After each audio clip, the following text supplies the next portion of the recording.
Okay, so we are going to continue with some more CRS stuff. Is the latest thing that we are going to do with the CRS, so you get the idea. We're actually going to reproject the layer. As I mentioned, when we do something with processing, it's not going to do any reprojection itself, so it assumes that we want the output in the same CRS as the input, and if we have several layers, our layers, they should be in the same CRS. So that means that sometimes we're going to need to do some reprojection, right? We're going to reproject, we're going to have to reproject our layers, and this is actually what we're going to do now. I'm going to show you how to reproject a layer in case you have a layer that is in a different CRS than the one that you should be using, or you just want it to be in a different CRS for doing some kind of processing, like if you have a layer that is in a geographical coordinates and you want project the coordinates to calculate an area, calculate a buffer, or whatever, right? So we're going to go back to our layer with points, actually. There are two layers in different CRS, so I opened the project. That was called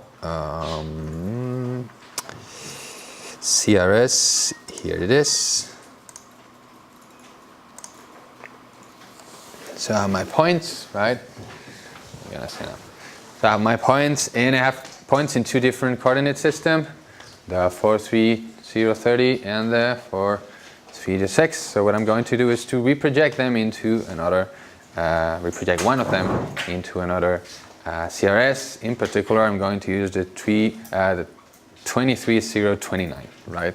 So these points are in Spain, and this is a typical situation that we had in the area in Spain that I live. That is actually the division between 23030 and 23029, so it was pretty easy to end up with data in both of them. So you had to do some processing with layers coming from one place, coming from the other.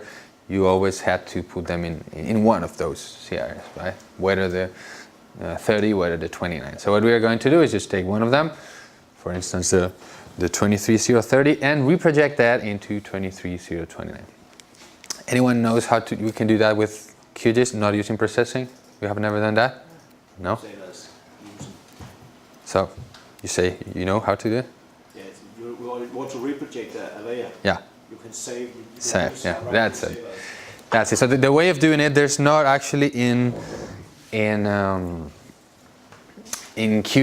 there's not an operation called reproject. So there's not an algorithm or something you go in vector reproject. There is for raster layers, but for the case of vector layers, the way of doing that is just saving the layer, saving a different layer, right?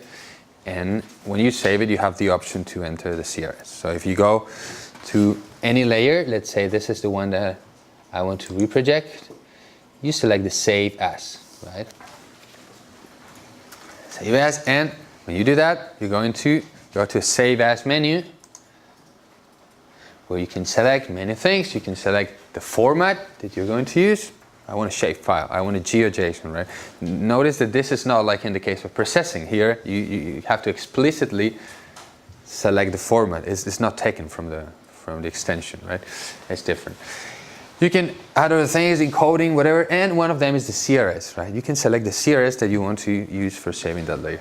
So if I want to have the 23029, I would just enter the file where I want to save it, wherever, in my hard drive, right?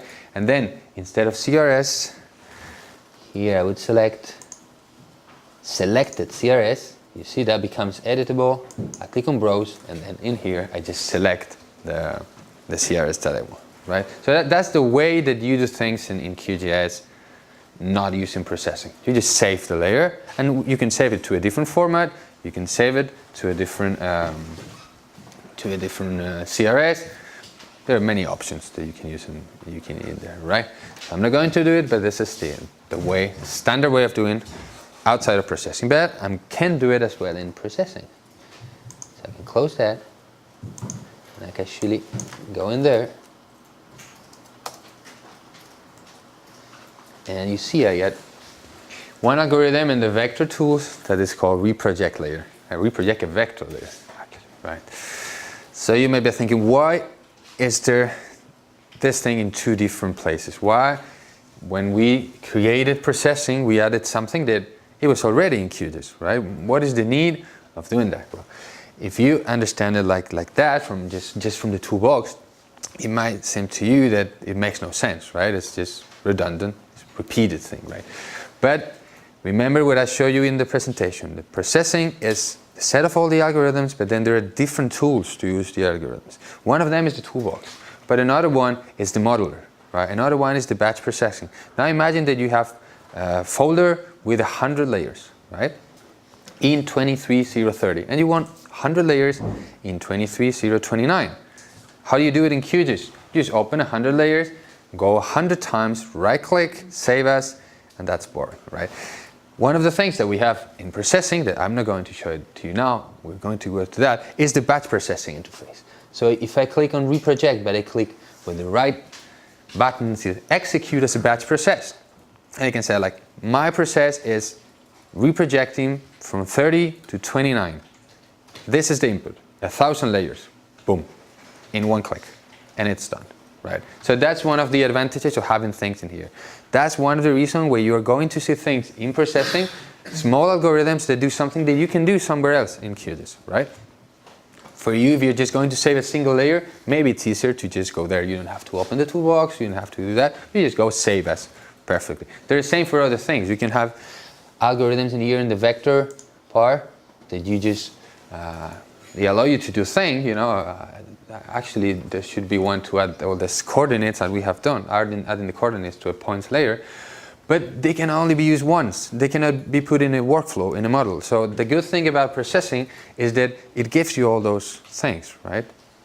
And if you are a developer and you are creating some new algorithm, it actually makes no sense to put it in here. It makes more sense to put it in here because it's much easier. You don't have to worry about creating the interface. It's done automatically. And then you have the batch processing interface, etc. Right? Okay, so just in case you were wondering why we have two different ways. Well, one is the standard QGIS way, but another one is the processing way, which for calling one single layer, one single algorithm, it's not that good. But if you are working with hundreds or thousands of layers in the batch process, it's going to be much easier, right? We're just going to do it for one layer now. Later we will do for some other layers. So instead of right-clicking and saying execute as batch process, we just double-click as we do usually. Okay, reproject layer. Actually. And you see that this is very, very easy, right? So you should already know what's going on in here, right? We got for an input layer, you understand that. All the input layers, when they are vector layers, you have the drop-down list with all the layers. We had 2 in this case, etc. And then you select the CRS. We already know how to do that. We've done that before. So it's pretty easy, right? In this case, I just go in here, select that, then I select the 23029. There it is. And that's it. I'm just telling QGIS, or processing within QGIS, to take this layer in these CRS and output a different layer in this other CRS, right? Could you move the mouse up so I can see the... To where? Here? Yeah. Okay. Okay. So this is one of those exceptions that my output layer doesn't have the same CRS as the input layer. It's pretty logical. And what I'm trying to do is exactly that, change the CRS, right? Okay. So this is one of those cases where it's going to change the CRS. It's a special case. It's an algorithm that actually what it does is just reprojecting, right? So we just take that input, use that CRS, and generate an output layer, and that's it, right? Click and run. Right. Here it is. It's called reprojected, right? So how can I know that it's actually reprojected? IDS. Yeah, because it shows in the same place, right? How do I know it's a 23029? That it has actually changed the values of the coordinates. How would you do that? Attributes? You can go to the attributes. Not really. We can add You can add them, but if you go to the attributes, oh, yeah. they're another. That's one thing. Let me show you one thing now. I'm going to get rid of this reproject layer, and this is important because it's another classical mistake. So I take this thing, the 2330 layer, and I add the coordinates. That's what we did before, right? So that's it, this one, right? Right now, okay. So now I'm going to reproject this one. This is a 23030. It's the same one as this one, right, with extra values. Right? It has 2 extra columns with x and y coordinates in 23030, right? That's how I did it. I calculated the coordinates using the layer CRS. I can open the attribute table so it's clearer. Coordinates, they're like in meters, not degrees, okay? So now I do the reprojection. Right? I reproject the same thing that I did before, but not with this 23030. I'm using the output layer, which it has the same CRS, right? So I'm changing from reprojecting from the 30 to the 29, right? Select the 29 in here. No, it didn't change, that's true. Let's get it. And it says sim to react pretty back to that. That's it. Okay, I do the same thing. I have my reprojected layer. Now, see, if I open now, let me get rid of this. Open. You see, the coordinates haven't changed, actually. Right? What happens in here? The reprojection only works with the geometries, right? These points in this layer, in the reprojected layer, they do not have this coordinate. But when I do the reprojection works on the geometries. And then on the attribute, it doesn't know anything about the attribute. I don't know if this is the x coordinate of this layer or the x coordinate of someone that took the point and this is the coordinate of where he lives. So it doesn't understand that. The same, if you have a polygon layer, right, and it has some area, then you can do things like do a buffer to that polygon and the area is not going to change, right? You can reproject that and the area is not going to change because all the reprojection is a purely geometrical thing. It just works on the geometries, not on the data. If you have information here that it's related to that, you have to convert that yourself, right?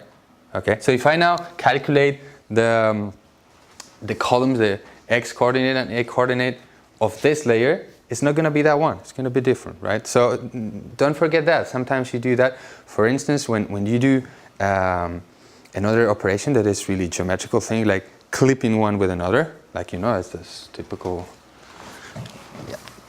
So the typical cookie cutter thing, right?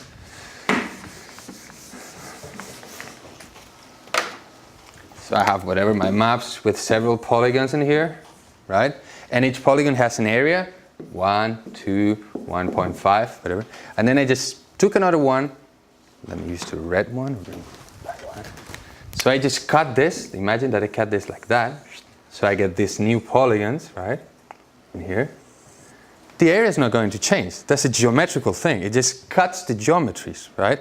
So the area is not going to change. These new polygons are going to have 1. And this one in here is going to have 1.5, right? Don't forget that. When you do that kind of operations, the operations only change the geometries. They don't change the data, right? So you have to take that into account, right? The same, if you have anything that is not even directly an area, but it's like the density, okay?